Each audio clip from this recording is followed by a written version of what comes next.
During Minto reform भी पहुंच चुके हैं। हम इसको एक क्रिटिकली एनालाइज करने की कोशिश करते हैं इसका कि how we can analyse critically the Morley Minto reform. देखिए कोई दिखती है, लेकिन जब उसको हम एक डीपर स्कोप भी करते हैं तो वो इतनी आसान दिखती नहीं है। तो let's understand the Morley Minto reform with great detail. इसके एनालिसिस पार्ट को हम समझने की कोशिश करते हैं मार्ले मिंटो रिफॉर्म की। देखिए अब जो लॉर्ड मिंटो थे वो सक्सीड करते हैं कर्जन को एज ए वायसराय। मैंने तो आपको शुरू में ही कहा है, I told when I started the freedom struggle that we need to understand the chronology of the viceroys, chronology of the Congress presidents and the chronology of the Congress session, because sometimes questions are being asked on this. तो जो Minto है, Lord Minto, उन्होंने succeed किया Curzon को as viceroy, and John Morley जो है वो बने secretary of state. We have discuss in detail the issue of the secretary of state earlier. वो लंदन में बैठता था। अब जब ये लोग आए 1905, उस समय बंगाल एक रिबेलियस मोड में था और राइट ग्रुप आउट हो रहे थे पंजाब में, लाहौर में, रावलपिंडी में, और एक ग्रोइंग डिसेंटमेंट था। देयर वाज ए डिसेंटमेंट, एक विद्रोह था, नाराजगी थी अगेंस्ट द ब्रिटिश गवर्नमेंट। अब इस मैटर को और खराब कर दिया गया उस समय जो इकोनॉमिक डिस्ट्रेस हुई और रिकरिंग फेमिन्स हुए।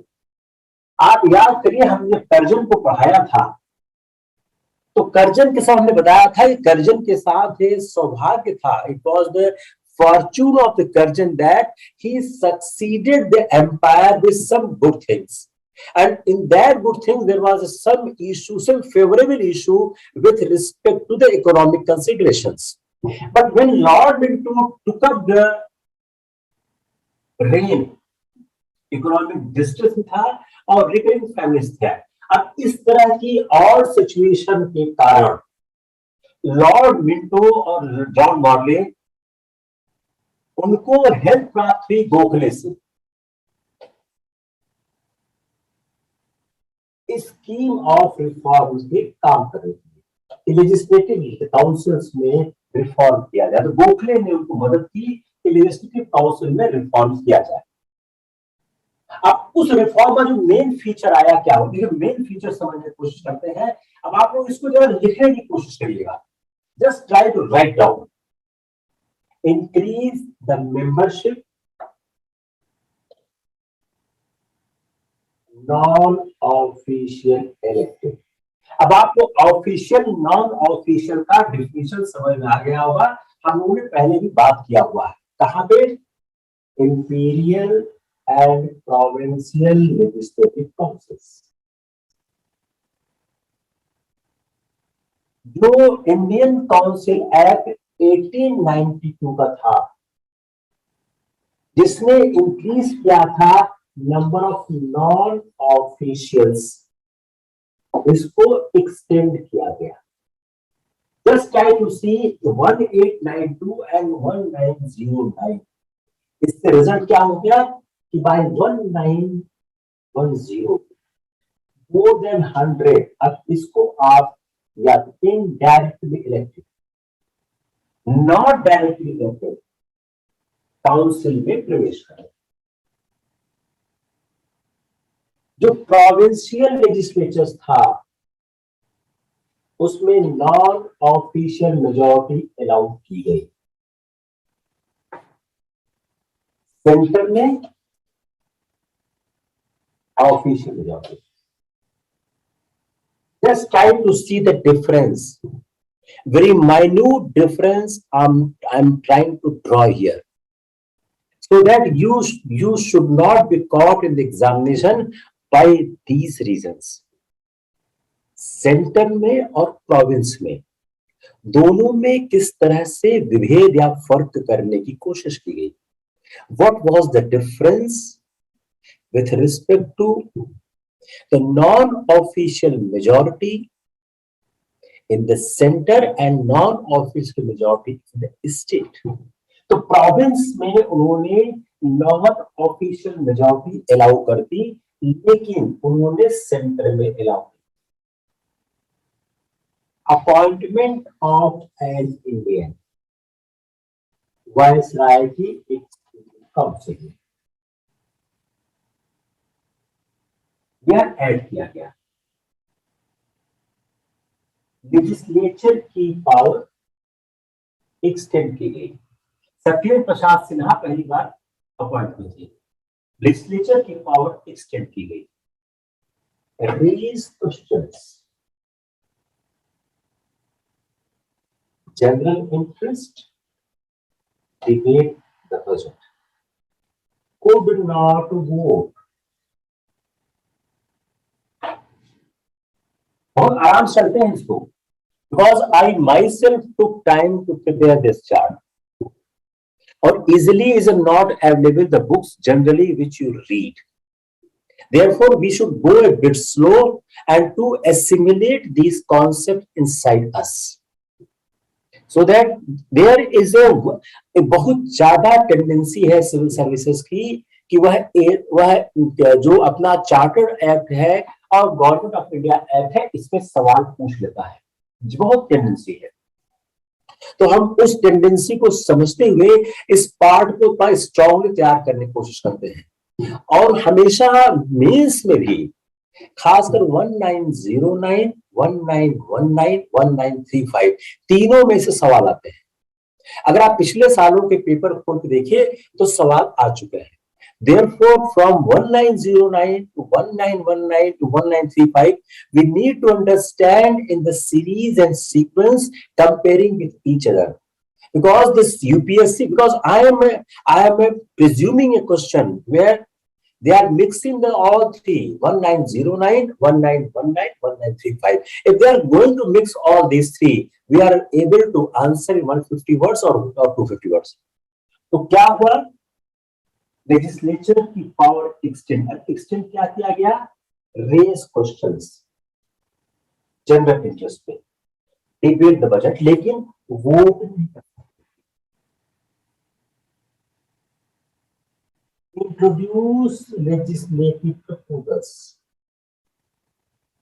could not enact laws।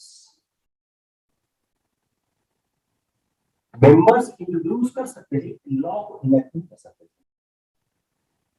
Important landmark, Muslim politics. अब मुस्लिम पॉलिटिक्स पे हम इंडिपेंडेंट सवाल में समझने की कोशिश की कि जो मुस्लिम्स के प्रोविजंस क्या क्या बनाए गए। सेपरेट इलेक्टोरेट, इसका मतलब क्या हो गया? अलॉटेड रिजर्व सीट, कहां पे? म्युनिसिपल एंड डिस्ट्रिक्ट कोर्ट्स में, इसमें in the provincial councils and imperial legislatures. जो उनके लिए सीट रिजर्व की गई, नंबर ऑफ सीट्स उनके पॉपुलेशन की तुलना में ज्यादा थी।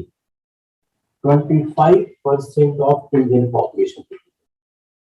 तो जो नंबर ऑफ सीट रिजर्व की गई वह उनके रिलेटिव पॉपुलेशन की तुलना में ज्यादा की गई।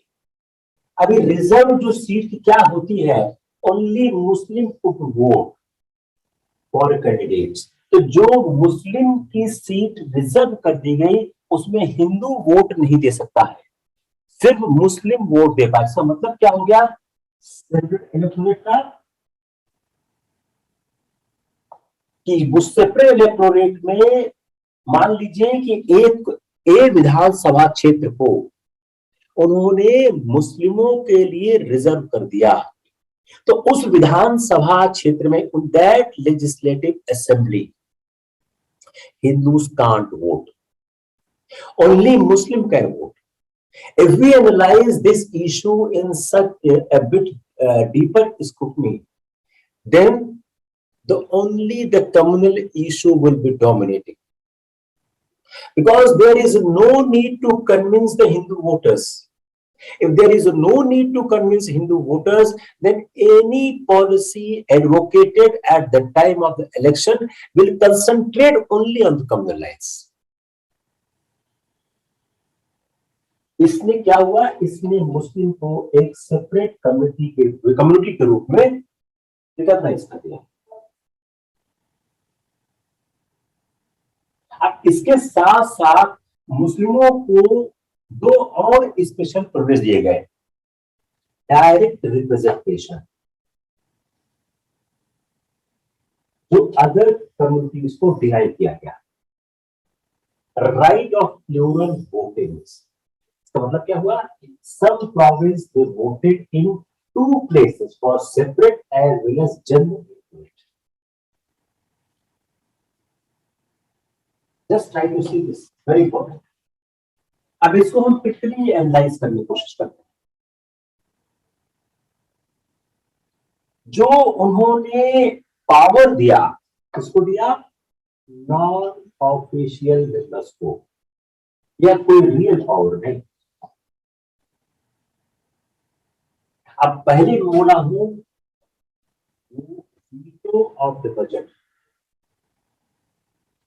इनैक्ट लॉस, यह क्या थे, यह इनएफेक्टिव। बजट पर वोट नहीं दे सकते थे, लॉस इनैक्ट नहीं हो सकते थे, तो कोई वीटो होता, कोई पावर नहीं थी। अब जो इनडायरेक्ट इलेक्शन का कॉन्टिन्यूएशन था फॉर नॉन ऑफिशियल मेंबर्स, इसने हेल्प किया स्ट्रीमलाइन में the category of Indians to be elected. अब जो इनडायरेक्ट इलेक्शन था, इससे हो क्या रहा था, supporters of British were elected. जो एजुकेटेड मिडिल क्लासेस थे, जो पॉलिटिकली कॉन्शियस थे, जो रियल चेंज चाहते थे, उनको बाहर रखा गया। जो सेपरेट इलेक्टोरेट था, ये बहुत बड़ी समस्या, इज द बिगेस्ट। जो कांग्रेस का लाहौर सेशन था 1909 में, जिसको मदन मोहन मालवीय ने प्रिसाइड किया था, उन्होंने इस पर अपना डिसअप्रूवल दिया। अब क्या हो गया, कांग्रेस का व्यू पॉइंट क्या था और कहां पर यह रिप्रेजेंट किया गया, what was the Congress view point, and at which place the Congress has expressed their viewpoint. 1909 Lahore session presided by Madan Mohan Malviya. अब देखिए, अगर आपने ये सवाल गलत कर दिया तो अपनी मेहनत का पूरा अंत हो जाएगा। अगर आपने इस वेंचर में पढ़ाए सवाल गलत करने शुरू कर दिए, मेरा एक्सपीरियंस पिछले 2 एग्जामों का है कि लोगों ने यहां के पढ़ाए सवाल गलत कर दिए, तब तो क्वालिफाई नहीं कर सकते। आपने एनसीईआरटी के सवाल गलत कर दिए, आपने वेंचर के पढ़ाए सवाल गलत कर दिए, तो आप क्वालिफाई नहीं कर सकते, कोई चांस नहीं। और जो लोग वेंचर में रह के क्वालिफाई नहीं कर पाते, उसमें एक बड़ी तादाद में ऐसे एस्पायरेंट हैं जो एनसीईआरटी के सवाल गलत करते हैं और वेंचर के सवाल गलत करते हैं। अब घोड़े को आप पानी तक ला सकते, पिला तो नहीं सकते ना। तो अगर हमने मान लीजिए ये 1909 लाहौर का सवाल पढ़ा दिया, तब तो आपसे गलत नहीं होना चाहिए ना, और आपको कंप्लेन भी नहीं होना चाहिए कि why UPSC is asking such A out of the term question.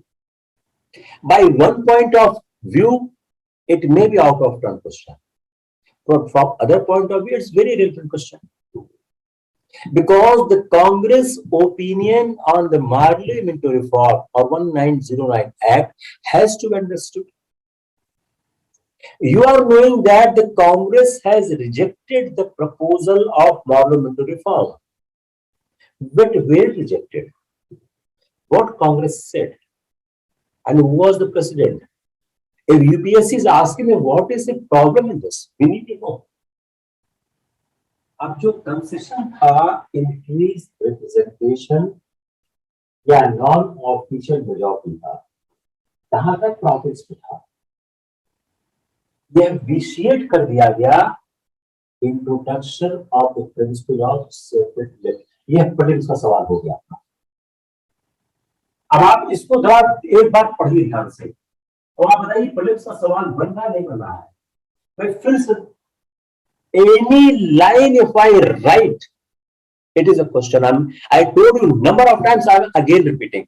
I don't use a single sentence without purpose. Every sentence has a purpose. Suppose you are trying to reduce the notes made by me. It is very difficult for you. कुछ भी काटना आसान नहीं हो सकता क्योंकि मैं पहले ही काट के निकाल देता हूं. When I present the notes in front of you, before that, I remove the most of the things. The thing which I present before you, उसमें से निकालना बहुत मुश्किल काम. अगर आप निकाल लेंगे आप जरूर बताइएगा कि सर मैंने क्या निकाला है. I want to see. तो now come on this line. अब इस लाइन से सवाल बन रहा है नहीं बन रहा है? Just see. इससे सवाल बन रहा है नहीं बन रहा है?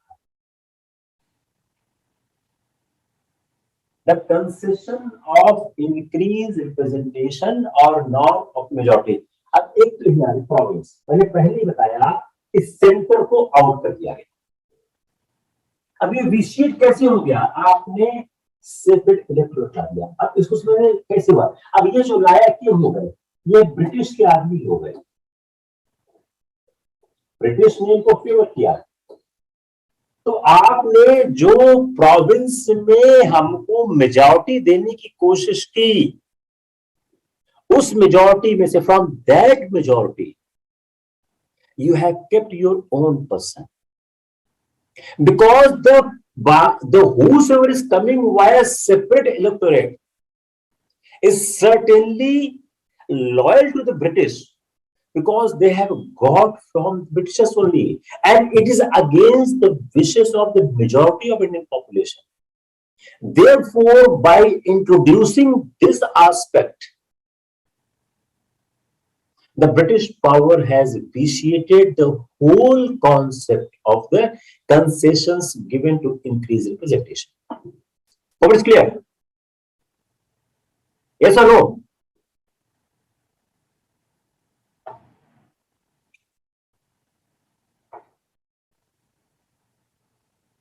अब जो स्पेशल प्रोविजन बनाया गया, professional classes, land holders, Mohammedans, European communities,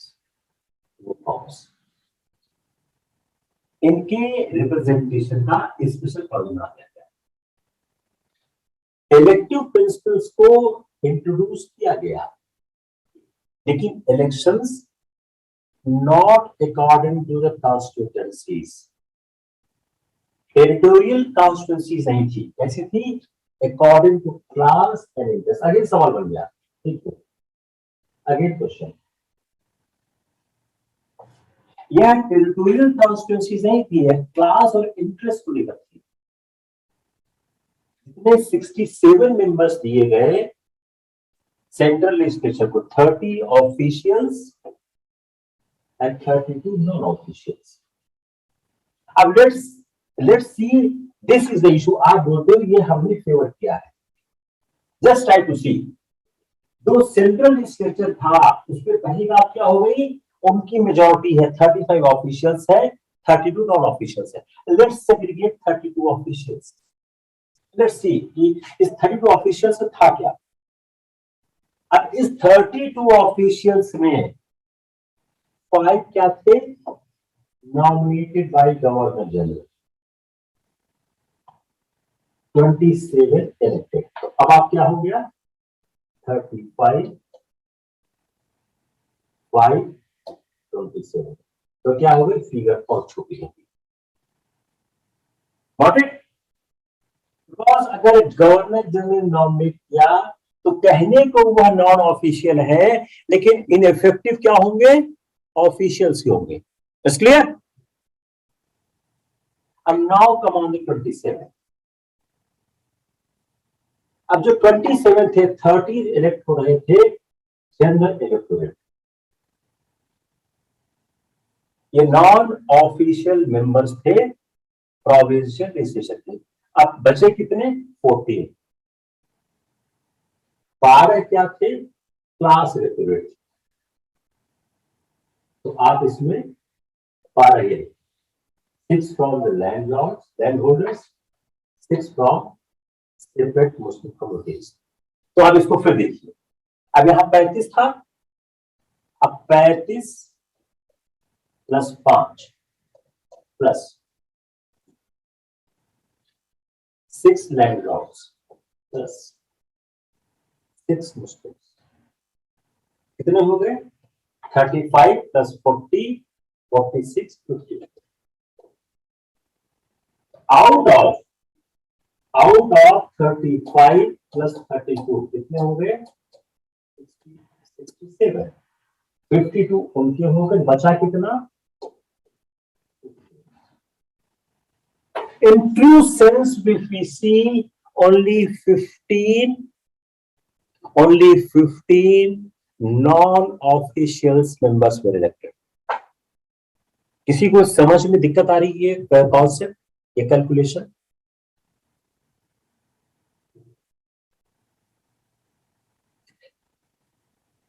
इस कैलकुलेशन को अगर आप नहीं लिख पाते हैं, इस कॉन्सेप्ट को आप लिखेंगे। प्रीलिम्स से तो खैर समस्या नहीं है, वो खुद ही लिख देते हैं। हम बात करते हैं मेंस की। मेंस में तो आपको यह कॉन्सेप्ट बताना पड़ेगा। यस, करता हूं किताब। यस यस, हम लोग फिर से वापस चलते हैं, आराम से फिर से। अब टोटल 67 लोग थे, ठीक है, सेंट्रल लेजिस्लेचर में। उसमें क्या है, 35 ऑफिशियल्स थे और 32 नॉन ऑफिशियल्स थे। तो पहली बात क्या हो गई कि मेजॉरिटी तो 35 ऑफिशियल्स के साफ साफ दिख रही है, इसको हम छोड़ देते हैं। Come on the 32। अब इस 32 में क्या है, 5 गवर्नर जनरल नॉमिनी। अब कितने बचे? अब बच गए 27। तो वहां पे 5 आप और जोड़ दीजिए, ठीक है? It's clear? If it's clear, then I will move the next point. If not clear, I will explain again here.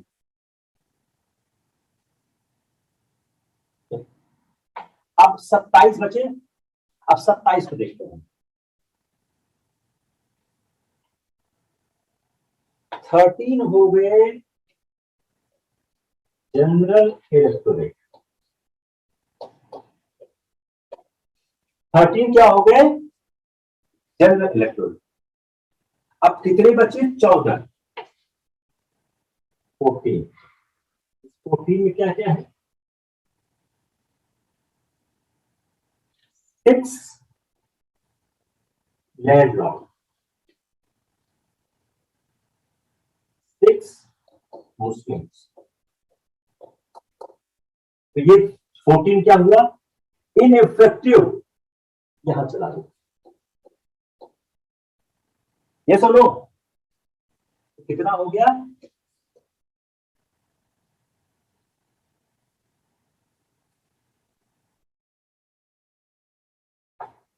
तो उनके हाथ में आए कितना? ओनली 13।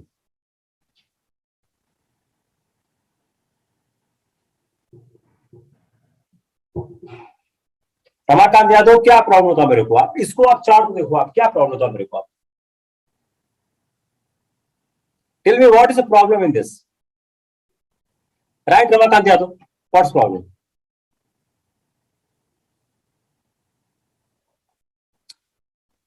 भैया देखो ना चार्ट, ऑफिशियल मेंबर्स क्या थे? जो सरकार समर्थक थे, जो सरकार नॉमिनेट करती थी। नॉन ऑफिशियल्स कौन से थे? जिस पर इनडायरेक्ट चुनाव होता था। रमाकांत यादव, दिक्कत क्या बताओ ना इसमें आप मेरे को? आप इसको अपनी कॉपी पे लिखो ना आप।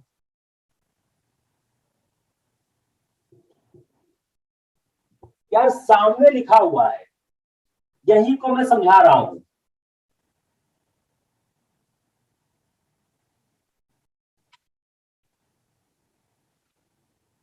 किसको किसको समझ में नहीं आ रहा है? किसको किसको समझ नहीं आ रहा? एक तो निर्मल कुमार समझ नहीं आ रहा है, रमाकांत यादव समझ नहीं आ रहा, कोई और? Anyone else?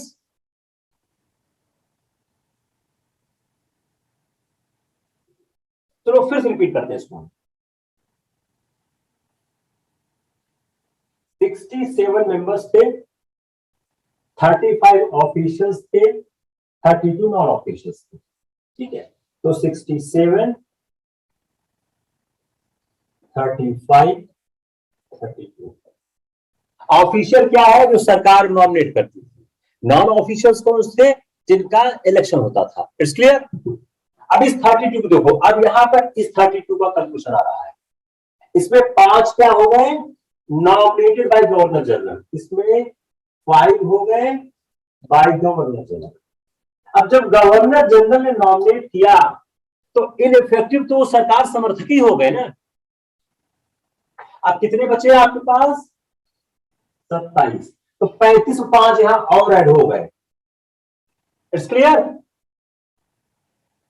ऐड क्यों हो गए? उस सरकार समर्थक हो गए इंडिया की। I am trying to critically analyze it कि इन इफेक्ट 1909 एक्ट से हमको मिला क्या। अब कितने बचे? 27। अब 27 लिखिए। 27 में 13 थे जनरल इलेक्टोरेट और बाकी जो बचे 14 वो क्लास इलेक्टोरेट के थे। क्लास में क्या क्या थे? लैंडलॉर्ड के थे और मुस्लिम के थे। तो ये जो 14 हो गए ये भी तो ब्रिटिश की दया पर ही पा रहे हैं ना, तो ये तो यहीं आके ऐड होंगे। तो 54 लोग इनइफेक्टिव सरकार समर्थक हो गए और सिर्फ 13 लोग ऐसे हो गए जो सरकार समर्थक नहीं कह सकते हो और वह जनरल इलेक्टोरेट से आए। तो अगर आप इनइफेक्ट देखो तो सरकार समर्थक वहां पर मेजॉरिटी में आ गए। कहने को तो उन्होंने इलेक्शन प्रोसेस हमको दिया, but by the mechanism of the election process they have manipulated the support of the government. कि जो उनके जो 54 लोग हैं वो सरकार के साथ ही रहेंगे, सरकार जो चाहेगी करेगी। It's clear.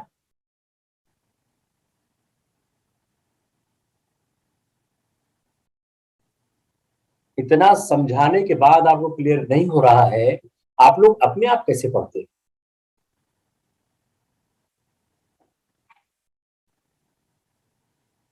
अब जो हाल सेंट्रल लेजिस्लेचर में था, प्रोविंशियल में भी क्लास और स्पेशल इलेक्टोरेट इंट्रोड्यूस किया गया।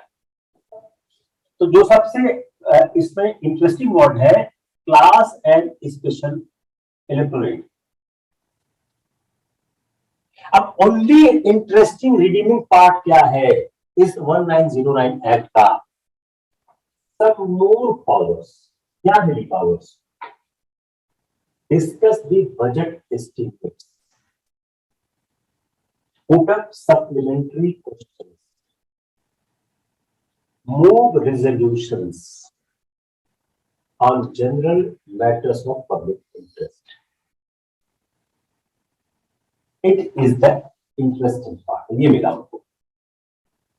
So if you want to write the positive aspect of the 1909 Act, you can write this. You can write this. 1909 के Act से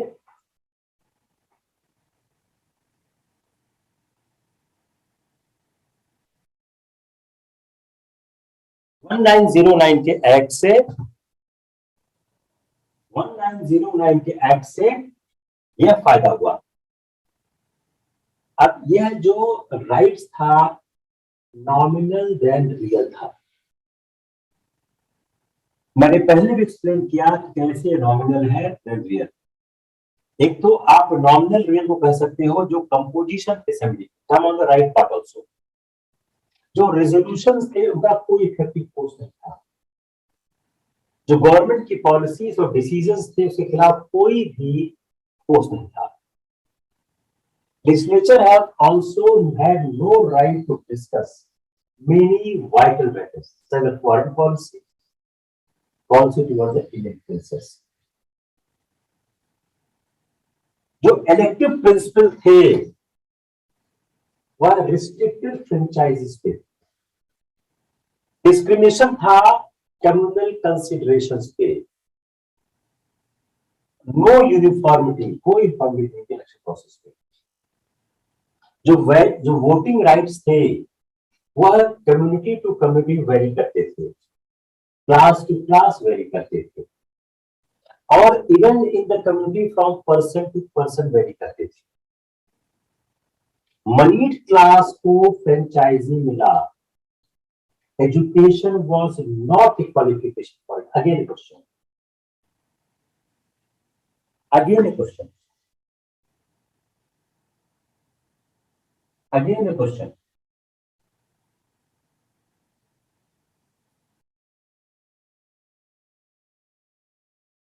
again a question, see the question, got it?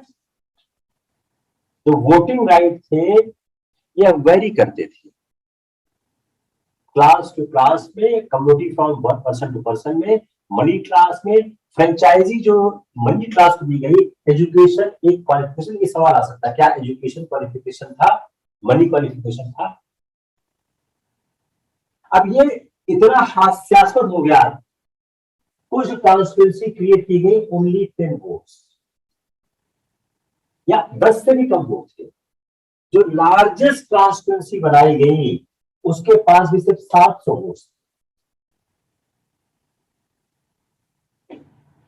जो non official members का जो provincial legislature था उसमें सिर्फ 200 electorate थे। Again लेकिन only 13 members of the central legislature, which आप एक्सप्लेन अर्लियर। अब यह जो लोग थे वो कर क्या सकते, यह डेंजरस आदि हो गया क्वेश्चन। जो 1909 एक्ट था वो डेंजरस था अपने कॉन्सेप्शन में ही, और रिडिकुलस था अपनी लिमिटेड फ्रेंचाइज। अब दो पार्ट से क्वेश्चन बन रहा है, dangerous and ridiculous. Now make the question from these two parts, dangerous and ridiculous, खतरनाक और हास्यास्पद। जो सेपरेट इलेक्टोरेट का कॉन्सेप्शन था उससे डेंजरस था, और जो लिमिटेड फ्रेंचाइजी थी उससे ये रिडिकुलस था। अब आपको वापस जाना पड़ेगा इस सवाल के आंसर की। Clear? You able to answer it? Yes और नो?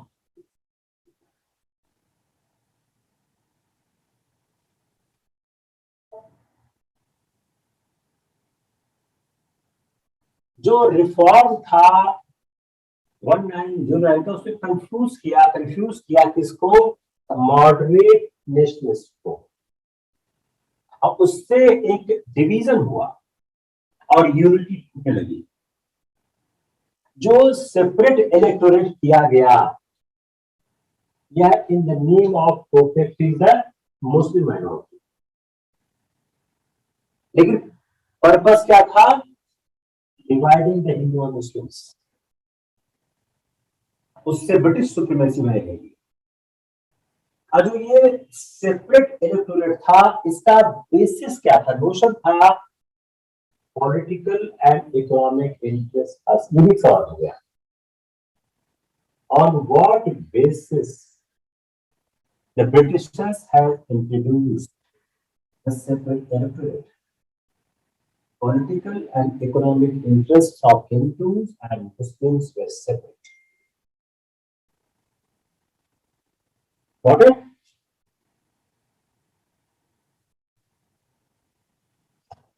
जो मॉडरेट नेशनलिस्ट थे उन्होंने फुल्ली सपोर्ट नहीं किया मॉडरेट रिफॉर्म का। उन्होंने रियलाइज कर लिया इससे कुछ मिलने वाला नहीं है, लेकिन डिसाइड किया सरकार से समर्थन करने के लिए। मॉडरेट जो नेशनल उन्होंने फुल्ली सपोर्ट नहीं किया, लेकिन उन्होंने रियलाइज किया कि रिफॉर्म से कुछ मतलब रिफॉर्म तो मिल नहीं रहा था, लेकिन कोऑपरेट किया सरकार के साथ ताकि रिफॉर्म पर काम किया जाए। अब चूंकि उन्होंने सरकार से कॉपरेट करना शुरू कर दिया, तो जो पब्लिक में इंटरेस्ट था वो लूज कर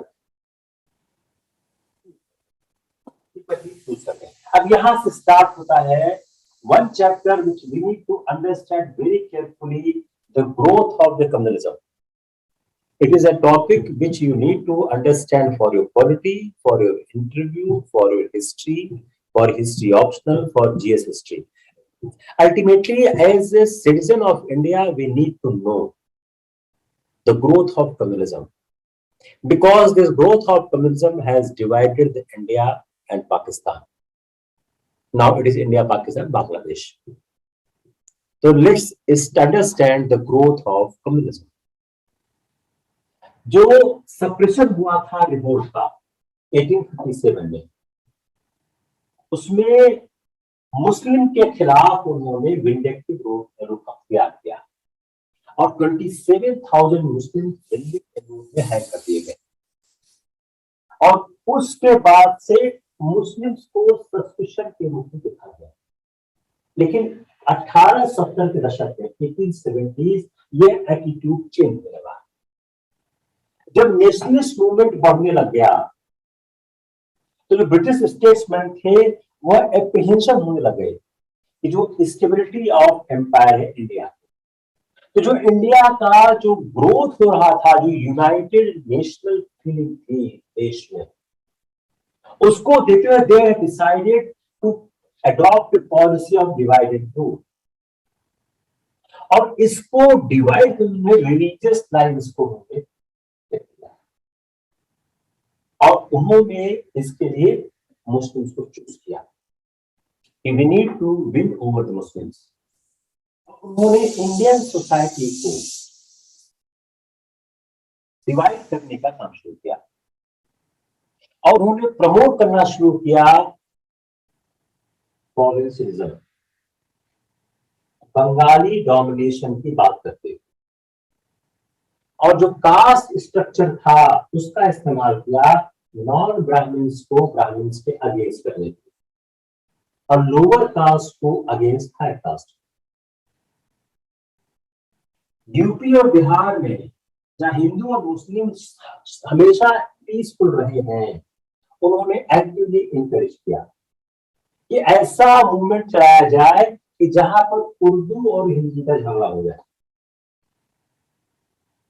Urdu as a court language by Hindi. और उन्होंने जो लेजिटिमेट डिमांड्स थी डिफरेंट सेक्शंस की, उसके द्वारा भी डिवीजन का प्रयास किया। यहीं पर उदय होता है सर सैयद अहमद खान का। तो जो राइज ऑफ सेपरेटिस्ट टेंडेंसीज थी तमिल लैंड में, उसमें सैयद अहमद खान का एक इंपॉर्टेंट रोल है। सैयद अहमद खान एक ग्रेट एजुकेशनलिस्ट थे, सोशल रिफॉर्मर थे, लेकिन अपनी लाइफ के एंड में एक कंजर्वेटिव हो गए। मुस्लिम कम्युनिज्म का उन्होंने फाउंडेशन रखा जब उन्होंने अपने अर्लियर व्यू पॉइंट को उन्होंने छोड़ दिया और वह मुस्लिम पॉलिटिक्स की बात करने लगे।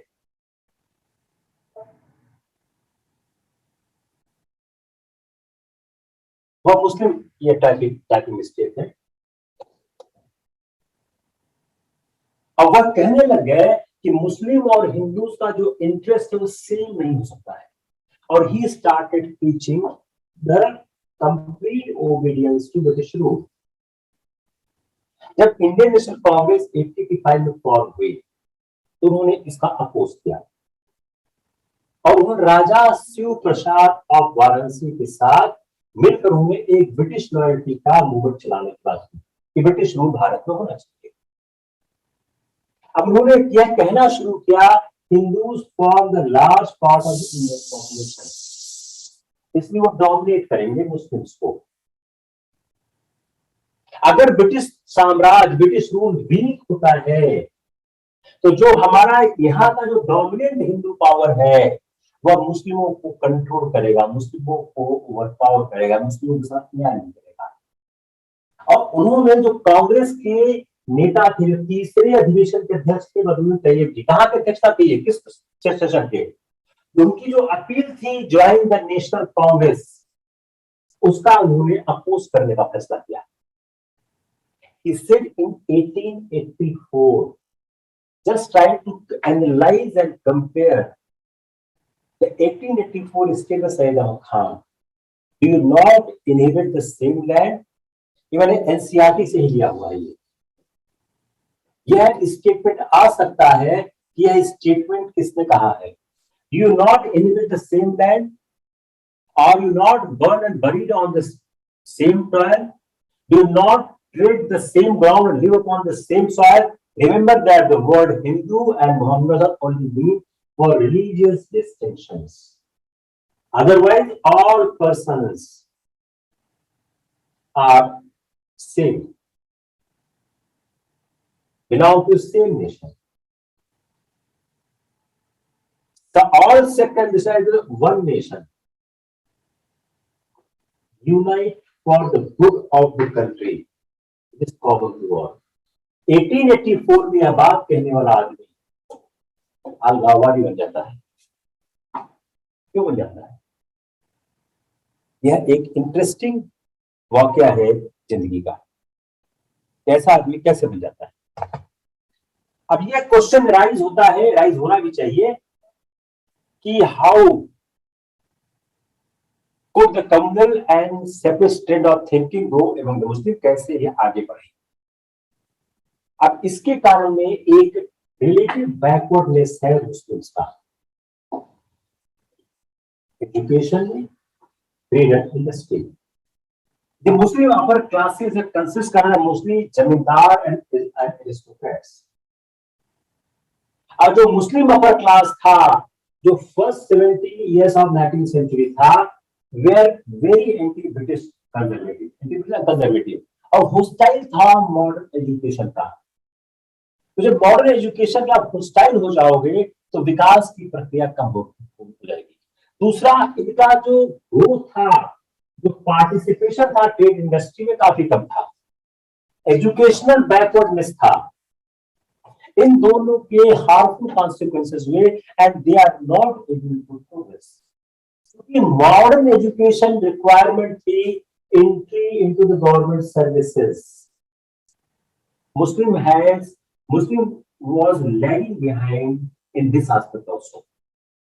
और एक ही सवाल खड़ा होने लगा कि सारी की सारी चीजें हिंदू कब्जा करते हैं। अब इंडिया क्या था? एक कॉलोनी था, बैकवर्ड कॉलोनी था। यहां पर अपॉर्चुनिटीज बहुत कम थी, वेरी फ्यू। एम्प्लॉयमेंट मिलना आसान नहीं था। इन दीज सर्कमस्टांसेस जो ब्रिटिश ऑफिशियल्स थे वो मुस्लिमों को, मुस्लिम लीडरों को लॉयलिस्ट बना रहे थे। ये कह रहे थे कि एजुकेटेड जो मुस्लिम्स हैं उनको हम काम देंगे। तो एजुकेटेड मुस्लिम को एजुकेटेड हिंदूज के खिलाफ खड़ा कर रहे थे। और यहां पर सैयद अहमद खान ने रेस किया separate special treatment for the Muslims, इसमें in the matter of government service. तो अगर आप इसके बैकग्राउंड समझने की कोशिश करें तो इस संप्रदायवाद के उद्भव में what was the main reason?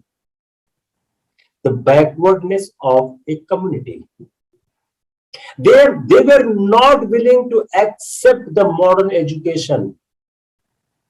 They were not keen to have the modern trade in industry. The inherent defect of the Muslim community has been exploited by the Britishers, supported by the Sir Syed Ahmad Khan. So if we see the growth of Muslimism, then in place of the religious sentiments, the economic considerations were paramount। Bombay अकेला province था जहां पर Muslims ने कुछ commerce और education लिया। जो nationalist Congress थे उसमें कई ब्रिलियंट मुस्लिम हुआ करते थे। अब इनका नाम याद करना क्यों जरूरी है? तैयब जी, आर.एम. सयानी, ए. भीम जी, यह कांग्रेस के साथ थे। तो यह सवाल आएगा कि कौन सा? और मोहम्मद अली जिन्ना, ये चारों कांग्रेस के साथ थे। अब आप सवाल गलत कर जाओगे, देखिए कि मोहम्मद अली जिन्ना कांग्रेस साथ नहीं थे। मोहम्मद जिन्ना कांग्रेस के खिलाफ बाद में गए थे। तो जो नेशनलिस्ट कांग्रेस का रैंक था उसमें कई ब्रिलियंट मुस्लिम्स थे, बदरुल तैयब जी थे, आरब सयानी थे, ए भीम जी थे और मोहम्मद जिन्ना थे। अब दूसरी बात क्या था, टीचिंग ऑफ हिस्ट्री। जिस तरह से हिस्ट्री को टॉट किया था स्कूल और कॉलेज में, उसमें कम्युनिज्म बढ़ रहा था, पीरियड वाइज पढ़ाई दी जा रही थी। जो हमारे फाउंडिंग फादर्स थे इंडियन नेशनलिज्म के, वो उस बात को रियलाइज नहीं कर पाए कि कैसे हम इंडियन को, एक सिंगल नेशन को कैसे आगे लेके जाए। वो एक जो प्रोलॉन्ग पॉलिटिकल सिचुएशन होती है, एजुकेशन होती है, वह दे नहीं पाए। नौरोजी ने 1886 में जो प्रेसिडेंशियल एड्रेस किया, उन्होंने clear Congress would take up only national questions and would not deal with religious and social matters. It was the Congress attempt to be a secular and lead an all India national movement. Second, now I am analyzing the Congress. Just see very carefully. 1886. Now I am coming to 1889. The Congress adopted that it would not do any proposal which considered harmful to the Muslims by majority of Muslim delegates. मैंने आपको पहले भी बताया हुआ है कि कांग्रेस के 1885 से 1890 तक का सेशन जो है उसको आप तैयार करिए। उन 4 सेशनों में 3 प्रस्ताव पास हुए थे। आप मेरे लेक्चर पे जाइए, पिछला आपको मिल जाएगा। जो यह ऑल इंडिया एम्पायर बनाने की बात कर रहे थे, ऑल इंडिया मूवमेंट बनाने की बात कर रहे थे, कि कांग्रेस ने प्रिंसिपल लिया कि मुस्लिम डेलीगेट्स की मेजॉरिटी को जो स्वीकार नहीं होगा उसको हम किसी भी हालत में प्रपोजल को पास नहीं करेंगे। अर्ली जो नेशनलिस्ट थे उन्होंने जो मॉडर्नाइज किया पॉलिटिकल आउटलुक को, दे मॉडर्नाइज द पॉलिटिकल आउटलुक, उन्होंने मॉडर्नाइज किया पॉलिटिकल आउटलुक का। और politics should not based on religion and community. लेकिन अनफॉर्चुनेटली जब मिलिटेंट नेशनलिस्ट आने लग गए तो उन्होंने अपनी नेशनल यूनिटी के ग्रोथ के लिए जो हिंदू सिंबल्स का इस्तेमाल किया, उस हिंदू सिंबल्स के इस्तेमाल के कारण हमारा कम्युनिज्म बढ़ने लग गया। तो जो हमारे एंशिएंट इंडियन कल्चर को जो उन्होंने दिखाना शुरू किया, जिसमें उन्होंने एक्सक्लूड किया मिडिल इंडियन कल्चर को, इसको ब्रिटिशर्स ने कम्युनिज्म में इस्तेमाल किया। अब जो शिवाजी राणा प्रताप का जो इशू दिखाया जा रहा था, जो हिस्टोरिकल नेशनल लीडर को दिखाया जा रहा था, ये शायद मुस्लिमों को अपील नहीं कर रहा था और it was helping with respect to the growth of nationalism. जो रिवोल्यूशनरी टेररिस्ट थे, वो इंस्पायर किसे थे? यूरोपियन रिवोल्यूशनरी मूवमेंट से। आयरलैंड, रशिया, इटली, यह इन रियलिटी इंस्पायर्ड थे European revolution movements, Ireland, Russia, Italy, rather than by Kali और भवानी। लेकिन इनके जो सर्टेन हिंदू सिंबल्स थे, जो पॉलिटिकल वर्क एंड आइडियाज थे, वह कंफ्यूज कर रहे थे। यह प्रभावित तो इंस्पायर थे यूरोपियन जो रिवोल्यूशन मूवमेंट्स थे, जो आयरलैंड के थे, रशिया के थे, इटली के थे। लेकिन जो काली और भवानी का कल्ट था, जो इनका एक प्रवेश हो रहा था राजनीति में, वह कंफ्यूज कर रहा था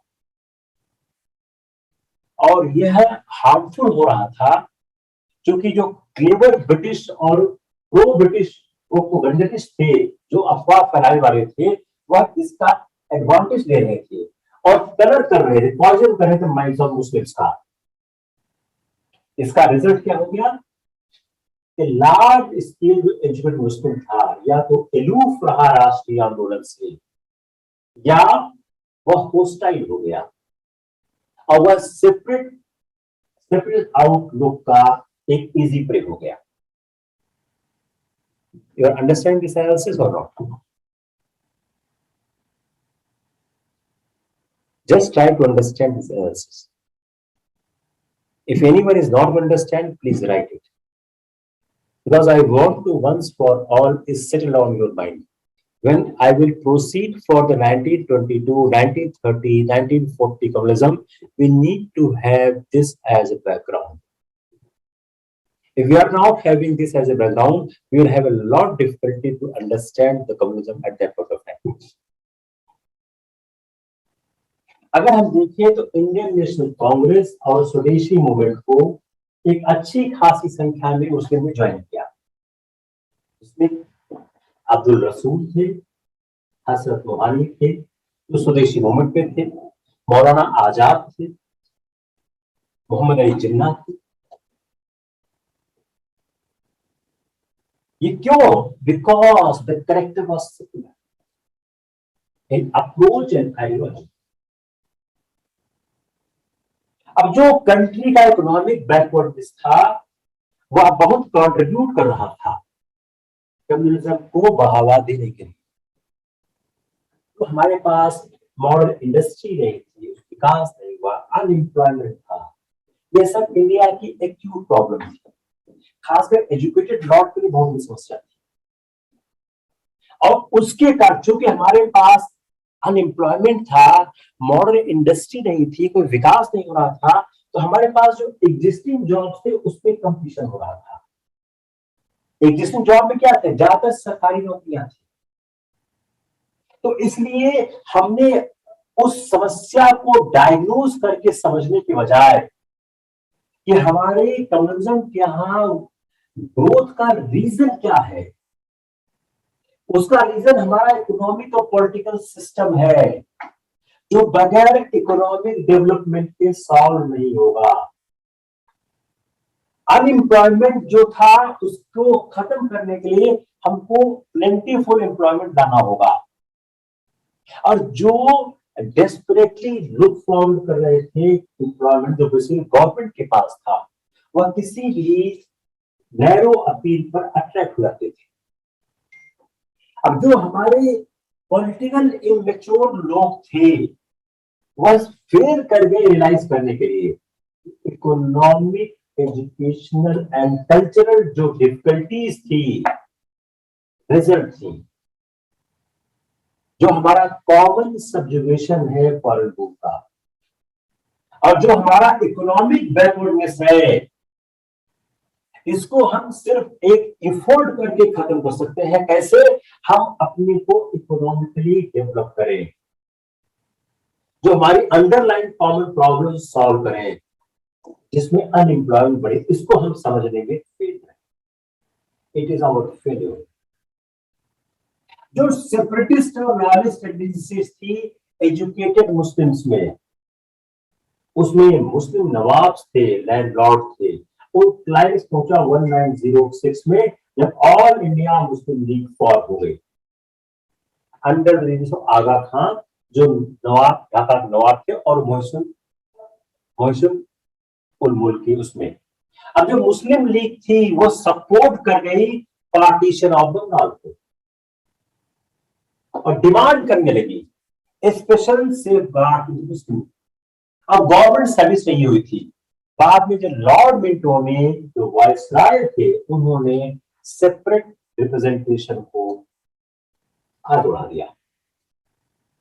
अब जिस समय Congress anti imperialistic economic and political issues पे काम कर रही थी, मुस्लिम लीग रिएक्शनरी लीडर्स के रूप में काम कर रही थी, और वह मुस्लिम्स के इंटरेस्ट को कह रहे थे वह हिंदूज के इंटरेस्ट से डिफरेंट है। जो मुस्लिम लीग की पॉलिटिकल एक्टिविटीज थी क्या थी? वह ब्रिटिश रूलर्स के अगेंस्ट नहीं थी। किसके अगेंस्ट थी? इंडियन नेशनल कांग्रेस और हिंदूज के अगेंस्ट थी। यहां से लीग ने आरंभ किया अपोज करना every nationalist and democratic demand of Congress, और यह ब्रिटिश शासन के हाथों में प्ले करने लग गई। और जिसने कहना शुरू किया कि they need the special interest for the Muslims to protect themselves, और league became the main instruments जिस पर ब्रिटिश शासन होप कर रहा था to fight against the rising nationalist movements. एक फिर क्वेश्चन हो गया,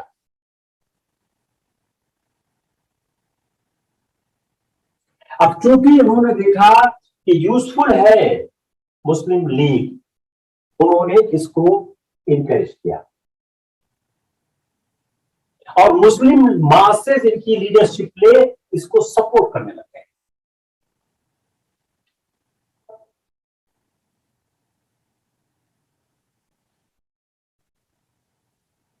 जो उस समय का नेशनल मूवमेंट था वह डोमिनेट कौन कर रहा था?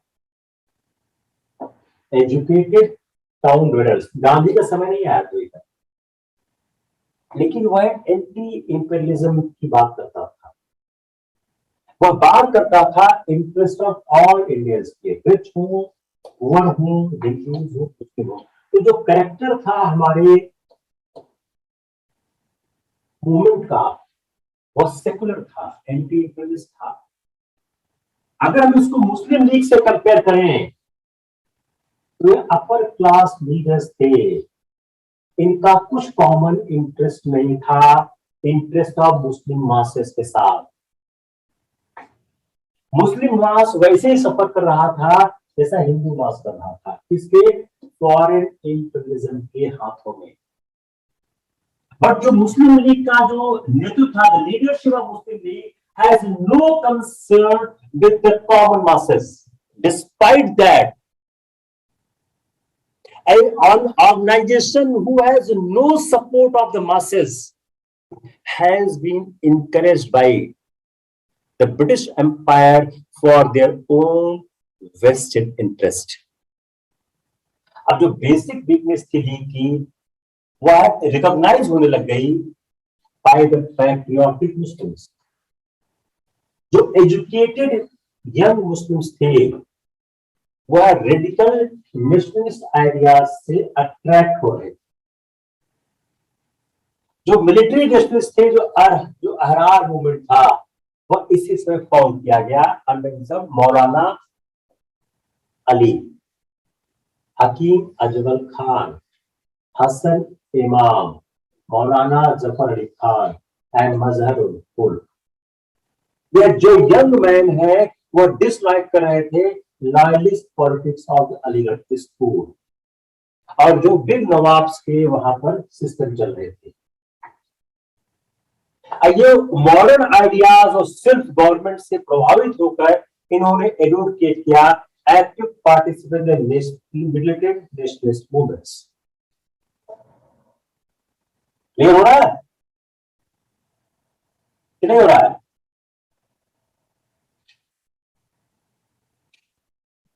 पानी की तरफ बह रहा है, you can see the stream है, but we need to understand. अब जो सिमिलर नेशनलिस्ट सेंटिमेंट्स था वो एराइज करा among the traditional Deoband school. The most prominent school के थे मौलाना अबुल कलाम आजाद, जो फेमस अल अजहर यूनिवर्सिटी के पढ़े थे कायरो के। उन्होंने नेशनलिस्ट आइडियाज को प्रोपोगेट किया अपने न्यूज़पेपर अल हिलाल के माध्यम से।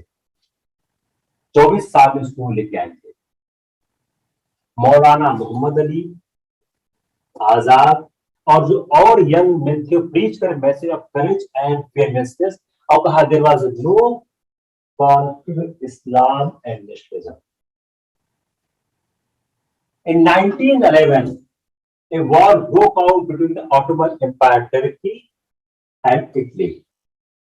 और 1912 और 13 में Turkey had to fight the Balkan powers. जो टर्किश रूलर थे वो क्लेम कर रहे थे टू बी आल्सो खलीफा, उनका रिलीजियस हेड हुआ करता था मुस्लिम्स का।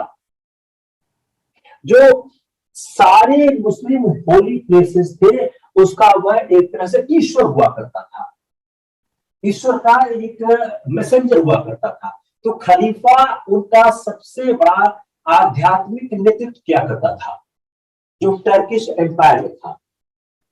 अब जब टर्की के ऊपर आक्रमण हुआ तो भारत में एक सिंपैथी घूमने लग गई और एक मेडिकल मिशन गया है डॉक्टर एम ए अंसारी, जो टर्की भेजा गया। अब चूंकि ब्रिटिश पॉलिसी क्या थी बाल्कन वार के समय में, वह टर्की के प्रति सिंपैथेटिक नहीं थी।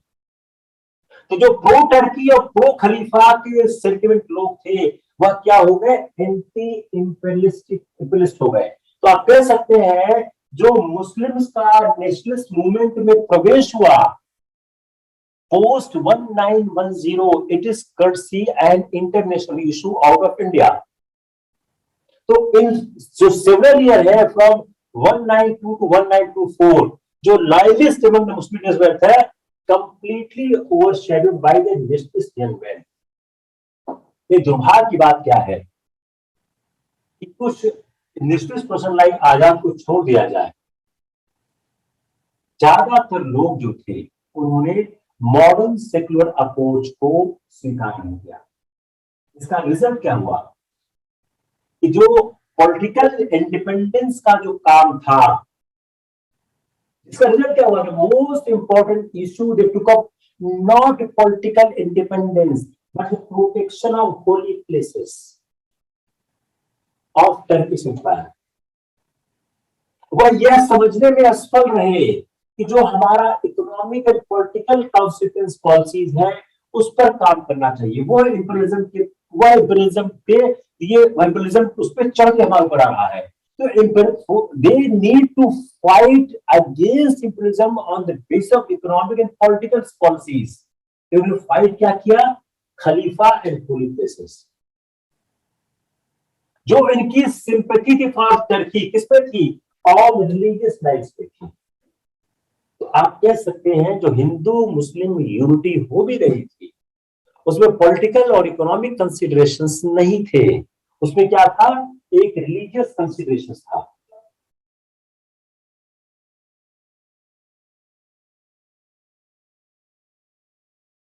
अब यह जो अप्रोच था इमीडिएट क्लैश नहीं किया इंडियन नेशनलिज्म के साथ, इसने सपोर्ट किया एंटी इंपीरियलिस्ट को, इंकरेज किया जो नेशनलिस्ट ट्रेंड था एमंग अर्बन मुस्लिम। लेकिन लॉन्ग रन में अगर देखा जाए तो यह जो अप्रोच है वह हार्मफुल हुआ, क्योंकि यह पॉलिटिकल क्वेश्चंस को रिलीजियस व्यू पॉइंट से देखने लग गया।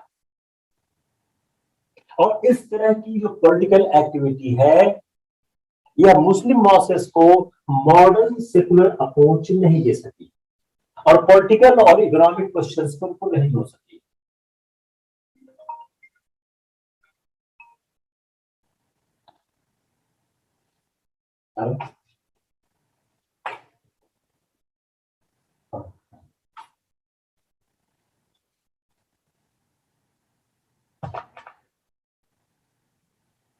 Just stop for the stop recording for the 2 minutes. Just 2 minutes. Stop it. Just 2 minutes. कोई भी organize party of Hindu communism जो फॉर्म हो रही थी, इस समय कोई हिंदू कम्युनिस्ट की पार्टी फॉर्म नहीं हुई थी, लेकिन हिंदू कम्युनल आइडिया भी इरोज होने लग गए। कई हिंदू राइटर्स और पॉलिटिकल वर्कर्स जो है वह मुस्लिम लीग की आइडियाज के साथ साथ उसी तरह की बात हिंदू करने लगे, वह हिंदू नेशनलिज्म की बात करने लगे। उन्होंने डिक्लेयर कर दिया कि मुस्लिम फॉरेनर्स इंडिया में, and they also carried on a regular education for Hindu share of the seats in the municipalities and government job. तो अगर from 1870 onwards हम देखें, a section of Hindu zamindars, money lenders and middle class professionals वह anti Muslim sentiment बात कर रहे थे।